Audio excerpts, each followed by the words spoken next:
back to yet another continuing adventure of Maxwell Starr's beer reviews. And we're going to take a look at a beer that I picked up in Halifax. I think I got this at Harvest Wines and Spirits, and I was down for HalCon last fall. I'd won 2 free tickets with a Garrison contest, and to create a slogan for their rye beer they were brewing for the fest, for the convention, and they picked my slogan. You know, I've explained that already in my Klingon Warnog review, and if you want to know more about that, check that one out. But I was down there with Sith and went shopping for beers, and I picked this guy up. This is Brooklyn Lager. I think it's it's a lager, right? 5.2% ABV. The pre-prohibition beer. Ooh, actually, my interest is piquing reading that. And it's got the list of a list of ingredients on the back here. It says water, malted barley, hops, yeast. Very simple. It's got it written again in Spanish and other languages. It says amber gold with a malty body and a floral hop character. Brooklyn Lager is a revival of Brooklyn's pre-prohibition lager, all malt lagers. Ooh. This is the brewery's first and best-selling brand. Its aromatic qualities are enhanced by dry hopping. Ooh. That's the centuries-old practice of steeping the beer with fresh hops and undergoes a long, cold maturation. Ooh, yeah, I like the sound of that already. The result is a wonderfully flavorful beer, smooth, refreshing, and very versatile with food. For more information, go to brooklynbrewery.com. Yeah, I've heard about these guys, and I've had a couple of beers from these ones. I know I've had their East India Pale Ale, and it was alright. If it really is what it says it is, a malt-forward lager with that's dry hopped, it really sounds delicious. So let's crack the top off of this one and take a look. A little bit of water. I do rinse my glasses out after every beer, so when I'm drinking water like that, I'm drinking just the rinsed water. So before anybody accuses me of not washing the glass out first, I do.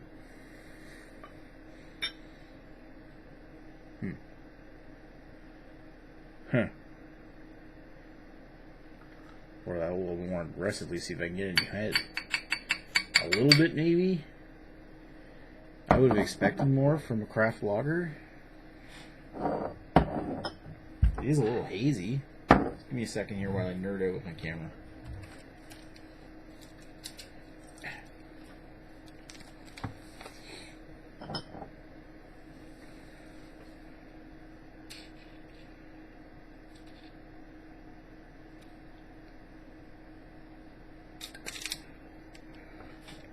And more for the show.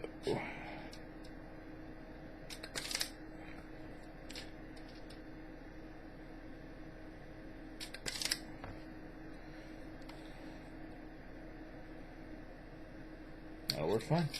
Alright. Let's take a look. Whoa. Well, it's definitely, well, when they say it's dry hopped, I mean, wrong bottle. There's actually sediment looking at the bottle. And there's actually particulate inside. If they're dry hopping this, maybe there's a little bit of filtration going on, but it does look like a little bit like a snow globe inside. It's got some particles floating around, which is completely out of left field when it comes to a lager. Usually lagers are filtered. That looks really nice. I mean, despite the fact that it doesn't have a lot of head, didn't give me a lot of head, there is a little bit of residual film on the top as far as head goes, and it really looks like an appetizing beer. A little bit of sticky head as well. Jeez, that really looks like a nice looking lager. Maybe I should have saved it to drink with the fuzz. Wait, if it's hopped, no. Give it a sniff.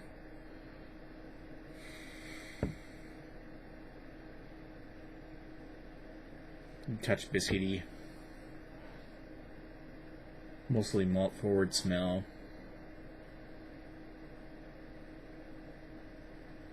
maybe a subtle hint of a nondescript hop. It's so faint that you can tell it's a hop, but you don't know what it is. Is it grapefruit? Is it herbal? Is it piney? I don't know. There's not enough coming out in the scent to really make it say, hey, hops. It's like hops. Mainly just a sweet malt. Really nothing in the smell. So the smell's kind of eh. Alright, down the hatch.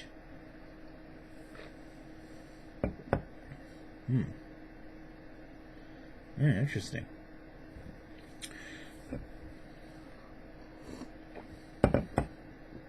First it starts with like a touch of citrus and maybe a hint of grapefruit, lingering with a little touch of resin, and then a black tea. A little bit of this weird orange pico tea kind of taste that comes out of the back.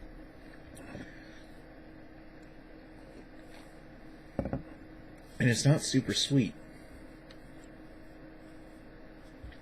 There's a little bit of a mild sweetness to it. And here's the thing I see out of this. I see that mild sweetness. I see that little bit of black tea. And I see some characteristics through this light and easy drinking beer that would make me keep coming back for more. Like, I'm not talking about coming back, like keep drinking it and drinking. I'm talking about I would order this again and again and again. I'd drink a 6-pack of this. I would keep it in my fridge. This is tasty. And it's not like it's mind-blowing. It's not like it's like a great beer like an Imperial Stout. It's not like 4.75 or something like that. It is good as far as being a sessionable beer.